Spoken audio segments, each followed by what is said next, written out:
Jason, you listen very well.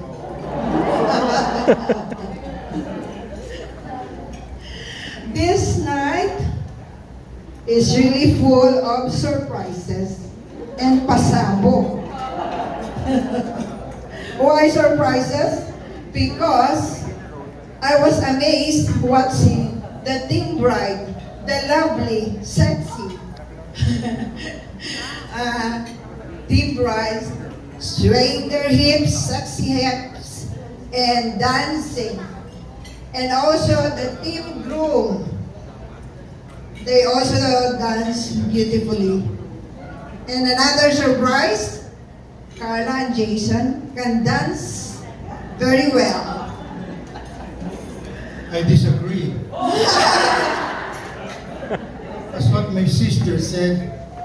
Carla is low-eye and the father is guapo. Okay, I have to finish my... Please go ahead. But the biggest pasabog is the honesty and truthfulness shared to everyone by the twin brother of Jason. Well, as what I've said, Doc Jake, I salute you. For without you, they will just keep numb about it. They won't tell me about that. Just be understanding. Yes, I'm understanding. Pero, We'll do everything to yes, you're very understanding. But you see, I'm the mother. and I'm the father.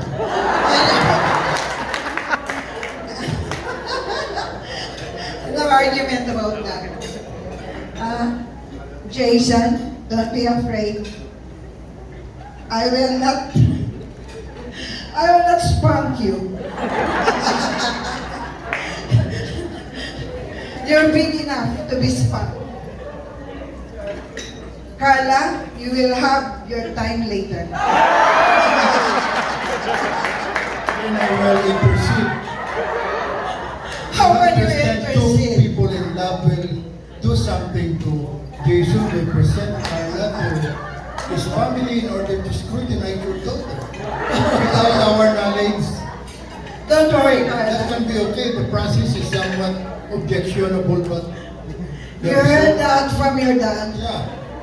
Jason and Carla, I'm just kidding. Pero pag wala pa ka mo nakasal, well, that's another story. Well, for you, Jason, let's be serious this time. Jason and Carla, I'm really so excited and happy about you. Getting married and being one as husband and wife. Maybe you're listening to the homily of the priest. Are you listening or you're not listening here? You have only eyes for each other. I was observing you. Just be understanding. Yes, I am very understanding. You know that. You know that very Sometimes, well. if the purpose is somewhat noble, then it might be objectionable, but you have to be understanding. Okay. This is my turn. This is not scripted, huh? This just happened while we are having direct interaction now. This is not a scripted presentation. Sige, allow me to speak now, okay? Okay. So, Jason, please love Carla the way we love her. She is well loved by everyone. And please be truthful to me. Wala na tago-tago. Pero, no, that's only a joke. You can decide on your own now that you're married. Always remember that the paper you signed, the marriage contract you signed, is a bonding contract. It's not just a piece of paper. So honor that. And I know that you love each other so much. Carla, be faithful to your husband and so with you, Jason. Love one another, respect, and take good care of one another. And give me the little Carla and the little Jason that I'm waiting for. The more the merrier. Thank you. It's your turn now. You can have the floor. You can say whatever you want to say. Good evening, everyone. 11 years ago, and 2 days to be exact, dateline February 10, 2011, Carla nodded to the proposal of Jason to be her Prince Charming. What a long time that it happened now that finally they settle. It's unprecedented, quite hard to find a relationship that would last that long until such time that you finally decided to part union as husband and wife. I think they have to be congratulated for that. 11 years and 2 days, dateline February 10, 2011 at UPB, University of the Philippine Visayas, Miagao, Iloilo. Yeah. So, it happened last February 10. Nasurpass pa kita 2011. Nasurpass kami. Yeah, ours was 8 years. 8 years. You know, knowing each other is also an important aspect in finally settling down as husband and wife. I think you will all agree with that. And you know, but one day, I've heard Carla inside her room crying. Then so I rushed inside her room and I saw her mother, Mama, and Carla. Carla was crying. Mama was scolding Carla. Mama said, wala pa pagkali ka graduate.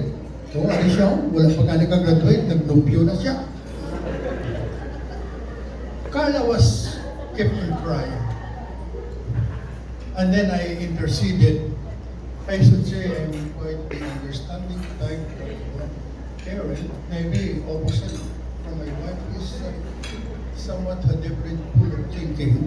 I think it's just normal, Dad. Yeah, I understand. I'm the mother. I understand. You know, I have also an open mind to that. Then I said, Carla, isn't it na gusto mo ba mag-doktor? Gusto mo mag-doktor? And basi maka-affect ang pagnubyo mo sa iyong studies. Kung ka paka-graduate ang iyong preparatory, then you engage in a relationship. Carla said, just nodded her head, meaning na hindi maka-affect ang iyang lang pag-boyfriend sa iyang studies. And hambali Carla, siling niya maayo na siya matawo. Maayo na siya matawo.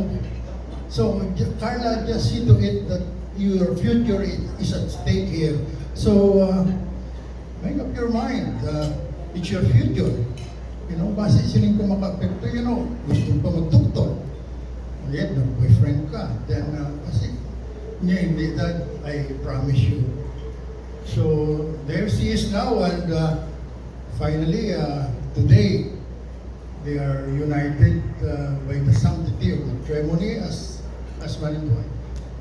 No, it's something commendable, having a relationship for 11 years and 2 days to be exact. And now here they are. They have a calling off period, Dad. Remember that? Have you forgotten? Yeah, correct. But, they were able to withstand the test and trial of their relationship. In every relationship, there always Sorry, Jason small and conflict. Carla. And the most important is how you go over about it and how to preserve your relationship if you are really meant for each other. We love you. So, here they are, and can we congratulate Carla and Jason for that? Having a relationship for 11 years and 2 days. Yes. And I'm happy